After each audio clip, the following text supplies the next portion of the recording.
Friends, smart education academy के daily lecture में आप सभी का स्वागत है। देखिए, आज हम लोग एथिक्स के क्वेश्चन को डिस्कस करेंगे। तो क्वेश्चन है, भारत के संदर्भ में सामाजिक न्याय की जॉन रॉल्स की संकल्पना का विश्लेषण कीजिए। यानी कि देखिए, जॉन रॉल्स ने सामाजिक न्याय को लेकर अपना एक कॉन्सेप्ट दिया और इस कॉन्सेप्ट को हमें इंडिया के कॉन्टेक्स्ट में एनालाइज करना है।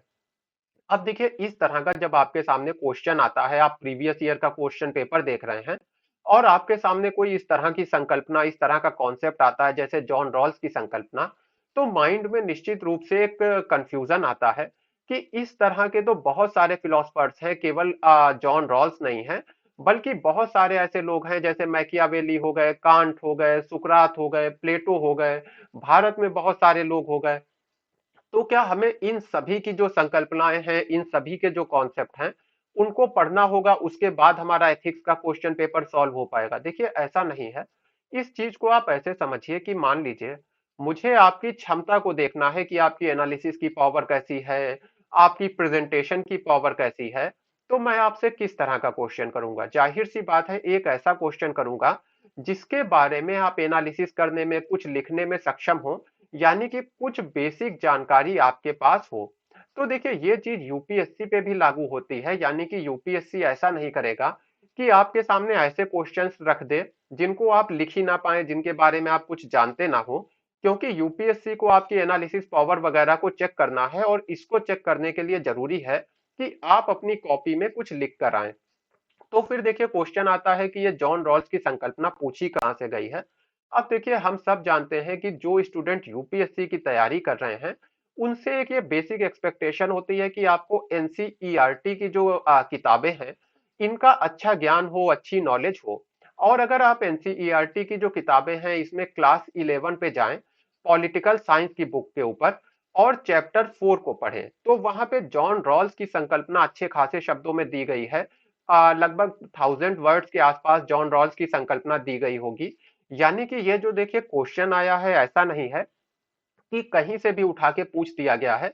एक सोचे समझे तरीके से इस क्वेश्चन को आपके सामने रखा गया है।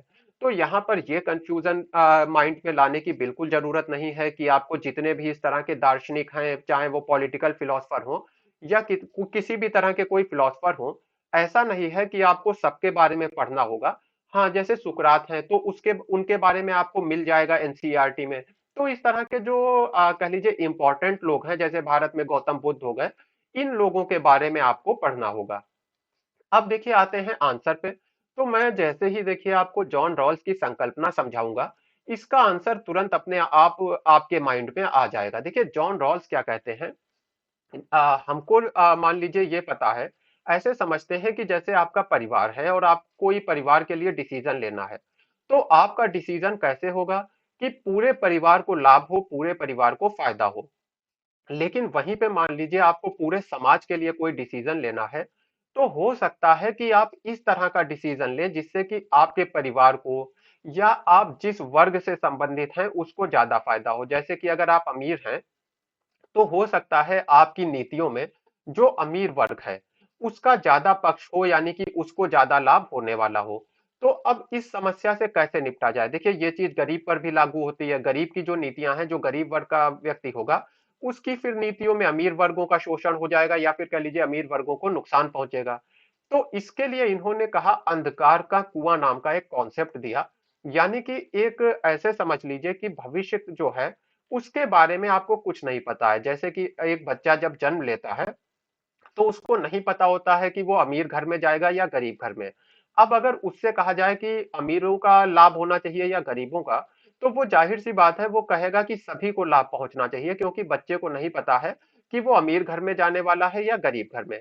इसी तरह से जब हम कोई डिसीजन ले रहे हैं समाज के लिए, कोई पॉलिसी बना रहे हैं समाज के लिए, तो हमको ये मान के चलना चाहिए कि हमें नहीं पता है कि हम समाज के किस वर्ग से संबंधित हैं। जैसे ही मान लीजिए अभी आपको पता है कि आप अमीर वर्ग से संबंधित हैं, तो आपकी नीतियों में अमीर वर्ग को ज्यादा लाभ पहुंचाया जाएगा। लेकिन जैसे ही आप मान लेते हैं कि आपको नहीं पता आप किस वर्ग से संबंधित हैं, वैसे ही आपकी जो नीतियां हैं वो सभी को लेके, यानी कि सभी के सर्वांगीण विकास को लेके चलने लगेंगी। एक इंटीग्रेटेड अप्रोच आपकी आ जाएगी, क्योंकि अब आपको नहीं पता है आप किस वर्ग से हैं। तो आप सभी वर्गों को किसी ना किसी तरीके से लाभ पहुंचाने की कोशिश करेंगे। अब देखिए, अगर इस तरह की नीतियां नहीं होती हैं तो दोनों तरह से नुकसान होता है। एक तो कभी कभी तो ये नुकसान होता है कि जो गरीब वर्ग है उसको पर्याप्त सुविधाएं नहीं मिल पाती हैं। जैसा कि आपको याद होगा, अगर यूरोप का आप इतिहास पढ़ें तो जो यूरोप का 18वीं शताब्दी और इस समय का जो इतिहास है उसमें जो गरीब वर्ग था उसका बहुत ज्यादा शोषण होता था। लेकिन देखिए, इसके साथ ही कई बार क्या होता है, कुछ फिर पॉलिसीज ऐसी भी आ जाती हैं जिससे जो अमीर वर्ग है, जो धनी लोग हैं, उनको बहुत ज्यादा नुकसान पहुंचता है। तो जब हम सामाजिक न्याय की, जब हम जॉन रॉल्स की संकल्पना को मानते हैं तो दोनों के बीच में एक बैलेंस आ जाता है।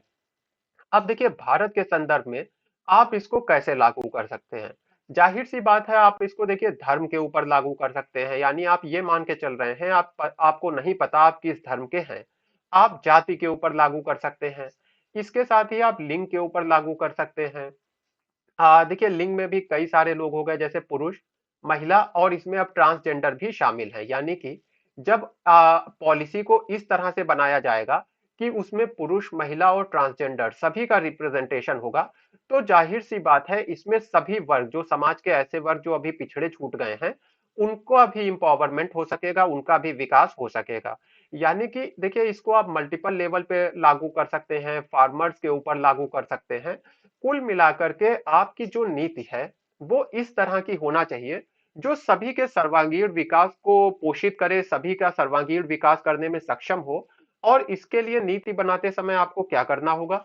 आपको ये मानकर चलना होगा कि आप नहीं जानते हैं कि समाज के किस वर्ग से आपका संबंध है।